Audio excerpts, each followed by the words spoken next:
We got to get in shape. I think football shape is different from the strength and conditioning shape, and so I'm just ramping up for the next couple of weeks into football shape. I thought from an execution standpoint we did pretty good. Just had probably a couple penalties and one turnover, and so I thought from an execution standpoint we were pretty solid. And so just getting those guys in shape, because you can see that their heads down a little bit, and from a conditioning standpoint, plus it's 150 degrees out there, and so but I thought we did pretty well. Coach, in the offseason, you talked a lot about Daniel and his involvement in the offense coming into this year. How do you feel like his development has progressed over the offseason, and where is he at now? I think he's gotten a lot stronger.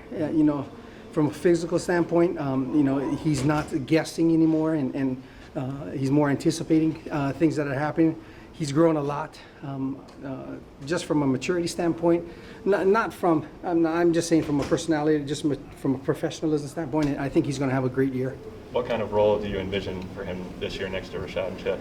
Those three guys are going to have to go and battle it out. We know what Chip and we know what Rashad can do, and so it's great because that room is built on competition, and I think he can fit right in. The good part is running backs probably get hit every single play, and so the season's going to be long, and so somebody's going to get dinged up here and there, and so they just got to fill in for each other. Like Rashad said, from a all-around back, that's why I try to make sure that I recruit and develop in that way, and so they can do it all. And so everybody has their strengths, and some have their weaknesses, which we're trying to work on, but I like all three of them. How do you kind of set expectations for Rashad and Chip, just given the years they had last year? I mean, Rashad was 10 yards a carry. It was ridiculous. How do you kind of just go about setting expectations? The expectations, we don't go by stats. Yeah. We go in by the professionalism and paying attention to detail and doing things right, being 10 minutes early to everything that they have to. Just from a professionalism standpoint, in the classroom, when we're going over plays, making sure we're detailed better than we were last year. So from steps on the field, from a practice structure into the classroom, I'm just trying to make sure that they are better than they were last year, and then we'll hopefully see the production on the field. I know you were impressed with just how studious they were with you. How did you kind of notice their preparation, getting ready for? I think it's getting better and better, and it's contagious too, because everybody sees those guys, the kind of year that they had, and then the professionalism, and you can see the people around them wondering what's going on with them, and I think it's contagious. And their personalities are not rah-rah guys. They're guys that take care of business, and so hopefully that rubs off on other players, and we have a great year. Coach, what do you make of Case Hatch, and what do you think he's going to help do for the running backs? He's that Swiss Army knife. He can do everything. Come out of the backfield, he can catch the ball, and he's dangerous because he's a big, fast guy.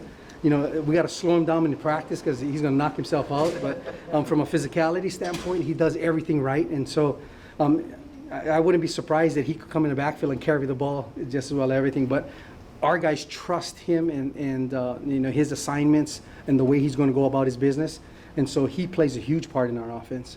How helpful is it having an offensive line that returns all starting five and is a little bit more working together and a little bit more experienced together? Absolutely. From a communication standpoint, just from a pass protection scheme, just the communication and people talking and what their flaws are and trying to fulfill our backs making the linemen right sometimes and those things, and then the trust value of it. But I think it's going to be huge, and our guys get along, and that's a huge component of our success, I think. Coach, you also talked about Chip's prowess in pass pro and his hands. Where is he at as a route runner right now, and how are you looking to implement him in the pass game? I think every single day we're going to work on Chip with his route running, being that option guy out of the backfield. And then I think he's a devastating blocker, especially with linebackers, because actually he's pretty much the same size as any linebacker coming through. And then with his hands, and that's a work every day, and he goes about his business working, and he always is telling me, Coach, I'm good, and yeah, you're good. We're gonna get better every day, and there's things that I think every back needs to work on, but he knows what he needs to do to be that premier back, and he goes about his business doing that. So. Hey, Coach, Jayden Daniels has gotten a lot bigger, a lot stronger, and has become a bigger threat in the run game. What has that done for your backs in terms of read option and RPO? Absolutely. Now you have to take one guy at the line of scrimmage and somebody over the top to make sure that Jayden doesn't get out. And so that kind of softens everything up in the inside for our backs, and that's a good thing. We talked to Jayden about making sure that he makes the right reads. The guys are. I know the opponents are worried about our guys carrying the football because they're big physical guys too. With him on the outside and reading those plays, I think that it's going to just be a different dimension to our offense. Last year, the message you said to your guys was to earn Jayden's trust. What's the message this year, and how do you feel like they've been able to do that? I think the same thing, making sure that you're there for him the whole time. Because really, it's him and the running back in the backfield on every play. And so the guy that's right next to him, making sure that, I'll trust him when I run the ball, I'll trust him when I protect the ball, and if you need me, I'll get you on the pass. And so I think that's a huge communication aspect with Jayden and the running backs. The good thing I see, just from a outsider's standpoint, is they walk into the locker room together. They come out of the locker at the same time, so that trust level is there. Kind of a two-parter for you. One, Rashad put on a lot of strength. He looks a lot bigger than he did last year already. What do you think that's going to add to his game? And then two, with the strength and conditioning program being back, what do you think that did for your guys in their development? I think that's huge. Especially in this next 3-4 weeks, you're going to lose muscle mass, and just because of the heat and the running around and things like that. But Rashad being that much more physical, that's scary. And especially when he's kept his speed. And then Chip is just the brick house guy, but he's a physical guy in nature. And so I just think, and you got to understand that Daniel and Chip are only 18-year-old kids, and so now they're becoming men and grown men, and so that's going to be scary too. But I just like the way they go about their business. Rashad and Jackson seem to have a special kind of bond there. When did you first notice that those two had gotten kind of close? Because Rashad came in, I think, in the summer, and Daniel and Chip were in January. And so he was a little bit back in the playbook. And we all know Jackson is the most smartest guy in the room. And so it was funny because Jackson just kind of moved his way to Rashad, and he would give him the pointers and things like that. And so I think that relationship built from that summer of them working together on the playbook. And then the next thing I see, that they're riding in the car together to practice, and then everything else.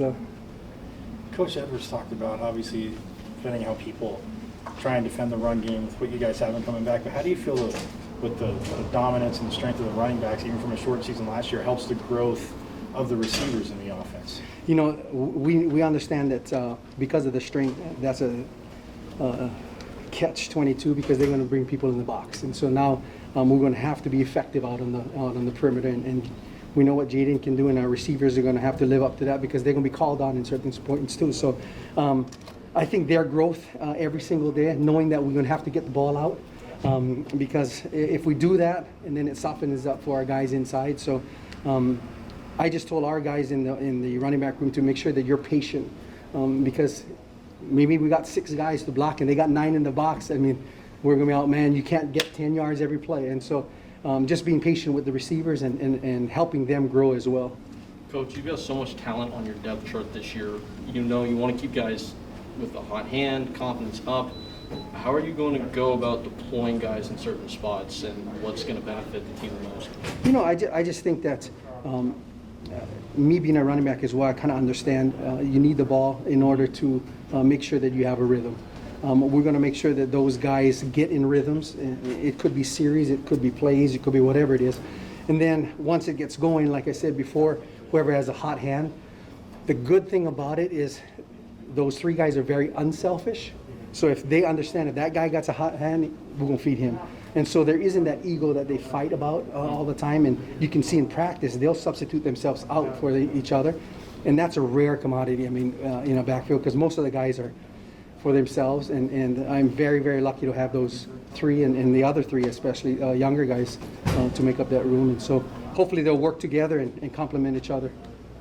Coach, DJ was on defense today. Is there going to be any coming back and later? I don't know. DJ came in to Arizona State as a defensive player. And then he was a returner, and then we liked the ball in his hands, and then he came to the offensive side. But I think he feels that his best attribute is to be on the defensive side of the ball. And so Coach Edwards is very good about letting guys play where they feel most, because that's where they're going to give 100% to. And so he's on that side of the ball right now.